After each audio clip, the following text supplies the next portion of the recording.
పర్వాలేదులే. భగవంతుడు చల్లగా చూసుంటే శోభనం గదిలో నీ కొంగుముడి విప్పాల్సిన వాణ్ణి. డబ్బుందని రామన్నని పెళ్లి చేసుకున్నావు కదా. భిక్షపతి, నేను నీ వదిన్ని. కళ్ళు పోతాయా?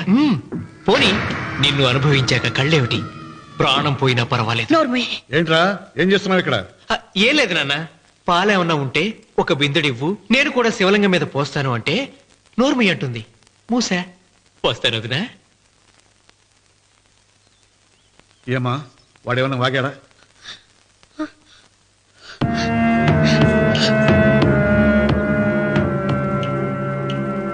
భిక్షపతి, అవును, అసహ్యంగా చండాలంగా వాగాను.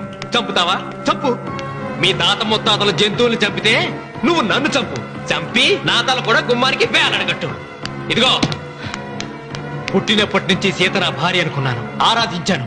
నేను తాగుబోతుని, తిరుగుబోతుని, లపుట్టు వేదవునని చెప్పి ఆ సీతకు రామన్న చౌదరి గారికి దగ్గరుండి పెళ్లి జరిపించావు కదా. వాళ్ళ కాపురం కూల్చే వరకు నాకు మనశ్శాంతి ఉండదు. సీతని కట్టబెడితే పీటల మీద విషం దాకా చచ్చిపోతుందని బంగారు లాంటి రామునికిచ్చి పెళ్లి చేయించారా? వెంటనే నీ పద్ధతి మార్చుకోకపోతే నువ్వు తినే అన్నంలో విషం కలిపి చంపేస్తాను. వెదవా! వద్దు నాన్న, వద్దు. ఈ చెప్పు దెబ్బ ఎప్పుడో కొట్టుంటే బాగుపడి ఉండేవాడిని. నాన్న, నీ మీదొట్టు, ఇంకెప్పుడు తప్పు చెయ్యను నాన్న, తప్పు చెయ్యను. నన్ను క్షమించు నాన్న. ఏర్పాట్లన్నీ పూర్తయ్యాయా? అది ఏమైంది లోకేశ్వరరావు? 50 జంటలు నమోదు చేయించుకున్నారండి. అందులో 30 జంటలకి దానం చేయడానికి మాత్రమే మన దగ్గర భూమి మిగిలి ఉంది. మరి మిగతా 40 ఎకరాలు అంటే మన పొలమంతా ఈవేళ బాబు గారు ఎన్ని సంవత్సరాల నుంచి దానం చేసుకుంటూ వస్తున్నారు. కొండలైనా కరిగిపోవలసిందే కదా. మరి ఇన్నాళ్ళు నాకెందుకు చెప్పలేదు? మీరు పుణ్యకార్యం చేస్తున్నారు, మిమ్మల్ని ఇబ్బంది పెట్టడం ఎందుకని. రామన్న పేరుతో 2000 ఎకరాలు ఉండాలిగా, అందులోంచి రాసేవండి. అందులో మిగిలిన 60 ఎకరాలే ఇప్పుడు రాశానండి. ఆయన పేరు మీద గజం భూమి కూడా మిగలలేదు. రేపు శుభకార్యం ఆకూడదయ్యా. నూతన దంపతులు నా ఇంటి దగ్గర నుంచి నిరాశగా తిరిగి వెళ్ళకూడదు. నాతోరా జగన్నాథం. అన్నయ్య, నువ్వు ఈ సాయం చేస్తే నా పరువు కాపాడిన వాడివవుతావు. 40 ఎకరాలే కాదు, నా యావదాస్తి మొత్తం నాకు ఇస్తాను, నా ప్రాణాలను ఇస్తాను. లోకేశ్వరరావు, అయ్యా కాగితాలు.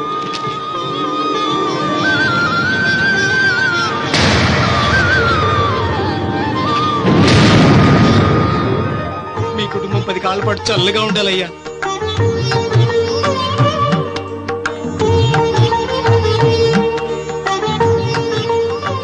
నీ పొలం వాయన దానం చేస్తాడు, పేరు తెచ్చుకుంటాడు. ఇంకా నీకే మిగులుతాది, గబ్బు లేచిపోతావు. తొందర పడకు, చూస్తావుగా. ఒరే రావుడు, ఈ భోజనాల కార్యక్రమం చూస్తుంటే నాకు తిరుపతి దేవస్థానం గుర్తుకొస్తోందిరా. నువ్వైనా చెప్పచ్చు కదా మీ నాన్నకి, ఈ దానాలకు అంతే లేదా? ఎదుటివాడికి ఇంత పెట్టడంలో ఆయన ఆత్మసంతృప్తి పొందుతున్నారు. ఆ పుణ్యమే ఆయన నిండు నూరేడు బతికిస్తుంది. నువ్వు అన్నం వడ్డించి. ఇదంతా నీ పుణ్యమేరా. అంత మాటలు కదయ్యా. హర హర మహదేవ్ శంభో శంకర. ఓం నమః. పెదనాన్న. ఏం బాబు? పెదనాన్న, నాన్న. ఏమిట్రా? నాన్న నోరు. ఏమిటో చెప్పరా. మా నాన్న నోరు తెరిచి నిన్ను అడగలేక నాకు దస్తావేజీలు ఇచ్చి పంపించాడు. దేనికి? మీరు మా దగ్గర తీసుకున్న పొలానికి గాను రుణపత్రం రాయించుకు రమ్మన్నాడు.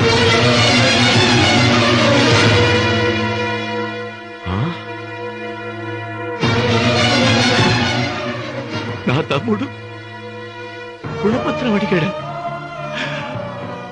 అయ్యో, సంతకం.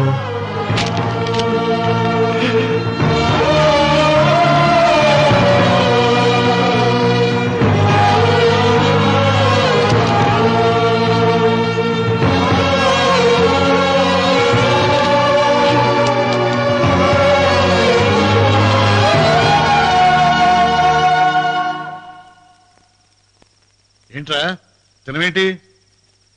ఓహో, అన్నంలో విషం కలిపి చంపుతున్నానని భయపడి చస్తున్నావా? లేదురే, తిను.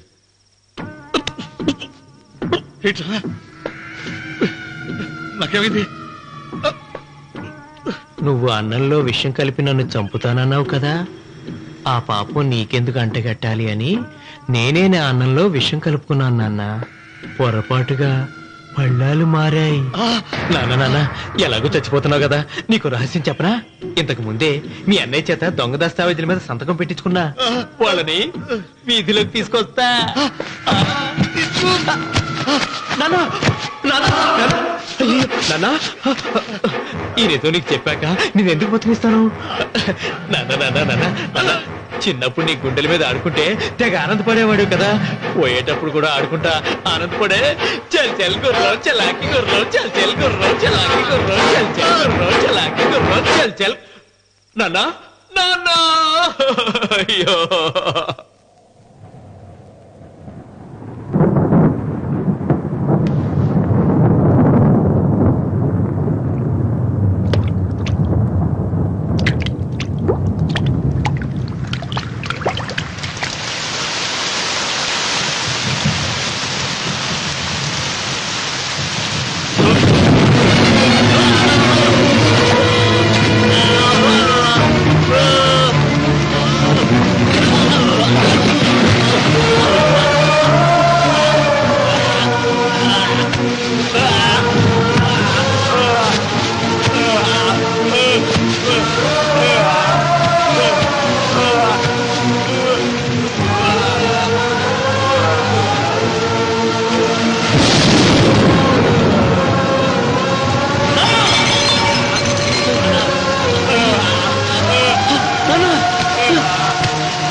తొందరగా పోనీరా.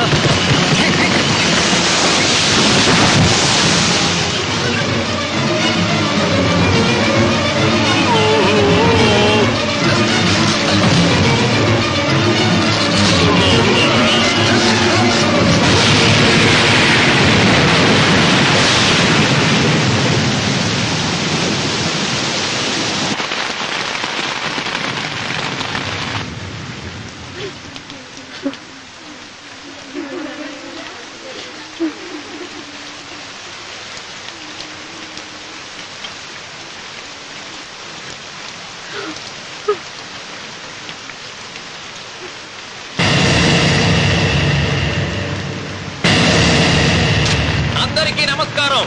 ఇది మా పెదనాన్న సంతకం పెట్టిన దస్తావేజు. అక్కడ మా నాన్న లేడు, ఇక్కడ మా పెదనాన్న లేడు. కానీ మా పెదనాన్న మా నాన్న దగ్గర 50 లక్షల డబ్బు, 40 ఎకరాల పొలం తీసుకున్నాడు. ఏ లోకేశ్వరరావు చెప్పు. అవునండి, నేను సాక్షి సంతకం చేశాను.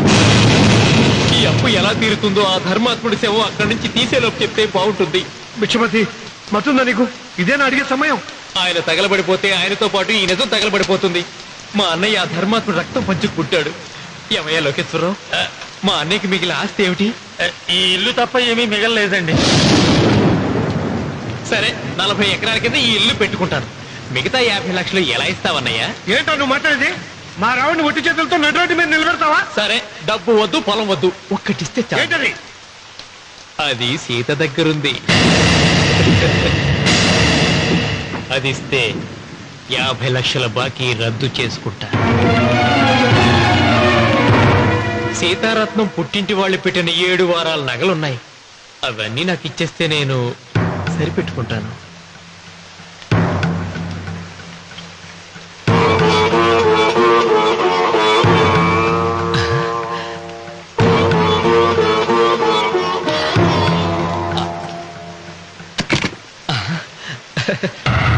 అదేమిటి, నీ మెళ్ళ ఉన్న మంగళసూత్రం బంగారం కదా, అది కూడా తీసిపెట్టు.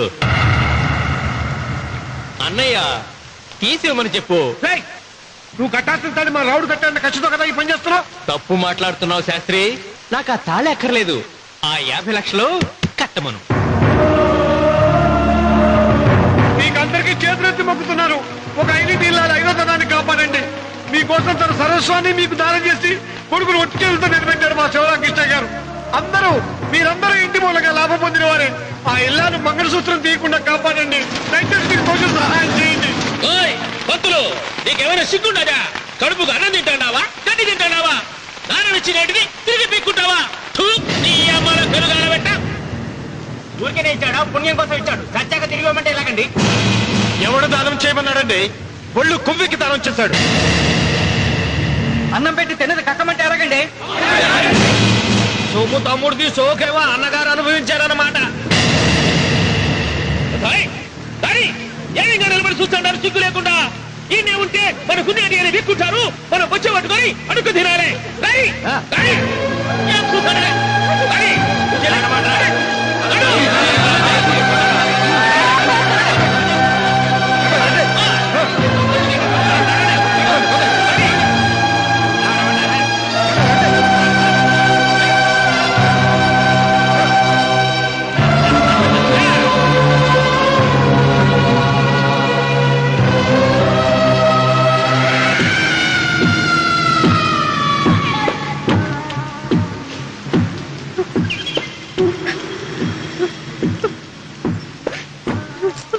అమ్మ సీత, భిక్షపతి, మా వియ్యంకుడు బాకీ ఉన్న 50 లక్షల డబ్బు, 40 ఎకరాల పొలం నీకు నేనిస్తాను, సరేనా? సరే.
దేవుడా? ఆయన దేవుడే అయితే 24 గంటలు శివ పూజ చేస్తూ దాన ధర్మాలు చేసిన మా నాన్నకు దిక్కులకి సౌరిస్తాడా? దేవుడి పట్ల అపచారం చేయటం మహాపాపం. దేవుడిని ఎన్నాడు మనం చేసుకునే ఆత్మద్రోహం. అసలు దేవుడే లేడు. దిష్టి బొమ్మలాగా నా ఇంటి ముందు ఆ శివలింగం ఉండటానికి వీల్లేదు. మీరు ఆ శివలింగం జోలికి వెళ్తే నా ప్రాణాలు తీసేసి వెళ్ళండి. నా భర్త దేవుడికి అపకారం చేయడం ఈ కళ్ళతో చూసే కంటే మీ కళ్ళ ముందే చచ్చిపోతాను. నన్ను చంపేసేయండి, చంపేసేయండి. నీకు ఇంటి ముందు శివలింగం దేవుడా, నాకు మాత్రం నల్లరాయి. ఈ రోజు నుంచి నేను ఈ వీధి గుమ్మం నుంచి నడవను. ఆ నల్లరాయిని కన్నెత్తి చూడను. ఆ పెరటి గుమ్మమే నాకు వీధి గుమ్మం. ఇది అంగీకరిస్తుంది. నువ్వు నమ్ముతున్న దిష్టి బొమ్మ కోసం కాదా, నీ కోసం. లక్ష్మి వచ్చింది. ఇంకా సీతారాముడు. భిక్షపతి గారు తీసుకున్నది 40 ఎకరాలని, మిగతాదంతా కుట్ర అని, ఆ కుట్రలో నాకు భాగస్వామ్యం ఉందని రామన్న గారికి తెలిస్తే నన్ను చంపేస్తారండి. డబ్బు చూసేసరికి ఆశ పుట్టిందా? ఇదిగో ఈ సంగతి ఎవరికైనా చెప్పావో కోసేస్తా. భిక్షపతి, నువ్వు నాశనం అయిపోతావురా, నాశనం అయిపోతావు.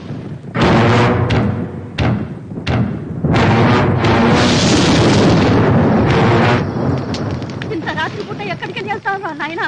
నీకు తెలీదమ్మా. తెల్లారేలోగా ఊరు వదిలి పారిపోకపోతే ఆ భిక్షపతి మనల్ని చంపేస్తాడమ్మా. తొందరగా పద, తొందరగా పద. ఊరుదిలి పారిపోతున్నావా లోకేశ్వరరావు? అది నాకంతా తెలుసు. అయ్యా అయ్యా అయ్యా, మీకు ద్రోహం చేశాను, నన్ను క్షమించండి అయ్యా. నేను క్షమిస్తా, మరి భిక్షపతి వదలద్దు. నీకు ఉపాయం చెబుతా. అన్వర్, నీ ప్రాణాలకు భిక్షపతి మూలంగా ప్రమాదం ఉందని నీ చేతులతో నువ్వే రాసు. నేను కాపాడతాను. దాన్ని జాగ్రత్తగా మడిచి నీ జేబులో పెట్టుకో. అర్థం కాలేదా? నీ ప్రాణాలను నా చేతుల్లో పెట్టావుగా. మీ అమ్మను జాగ్రత్తగా ఇంటికి తీసుకుని వెళ్ళు. వెళ్ళు. వస్తాం బాబు. పదమ్మా, పద.